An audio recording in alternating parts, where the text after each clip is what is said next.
welcome to another educational video about screen printing by Catspit Productions. Today's video is a quick tips video, quick tips for screen printing.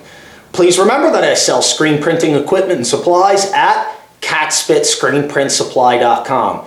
There you will find all of the featured RANR equipment that I have in the videos and a lot of the featured products that we use in the Catspit videos right here on YouTube.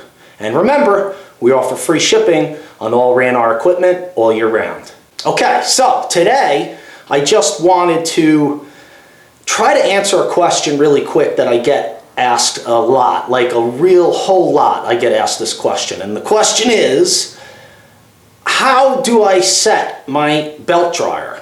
Like, how do I set the time, the temperature, you know, the belt speed and the temperature for when I'm working with plastisol inks or really what have you. I mean, even water-based inks, it's really kind of going to be the same because there are several variables that affect the way you would run your dryer. There are many variables that can affect the cure in the belt dryer. Okay, so some of the main factors are going to be the volume of ink printed.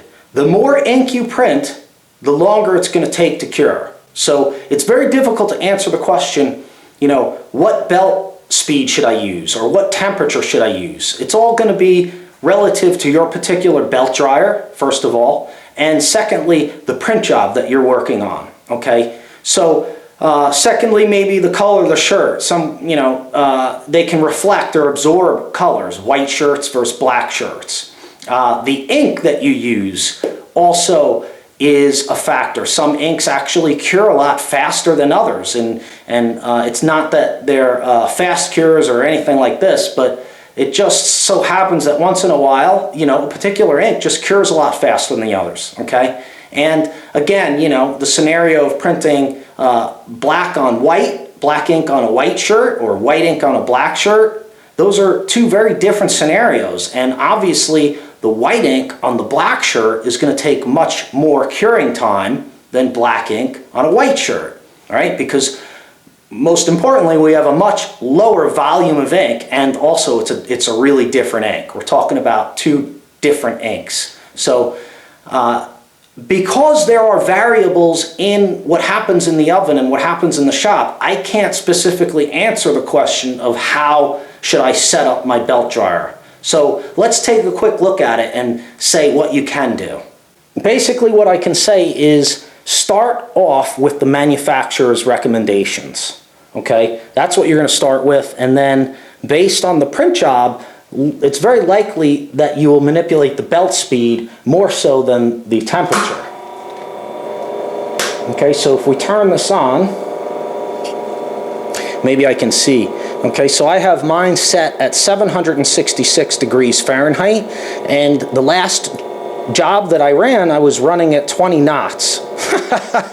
There's no real measurement for this, whatever you want to call it, the belt speed, okay? But it's not really knots, obviously. We're not on a ship here or a boat. But the point is that you start off with a particular setting, and then based on the job, you have to do the cure tests. Remember? You watched my video about the cure tests, right? Well, that's really going to be your sole determining factor in whether or not your oven is set properly. The rub test, the stretch test, using your infrared thermometer, your meter, your gun, whatever you use in the belt dryer, all those things combined together are going to be what determines whether the belt dryer is set properly or not, okay? There are no specific settings for a belt dryer. You can start off with the factory settings that they give you in the manual, and then you're going to have to adjust them depending on what you're working on the press, depending on what you're printing, how you're printing it, what you're doing. Okay, I hope that makes sense, and I hope this video helps some people out.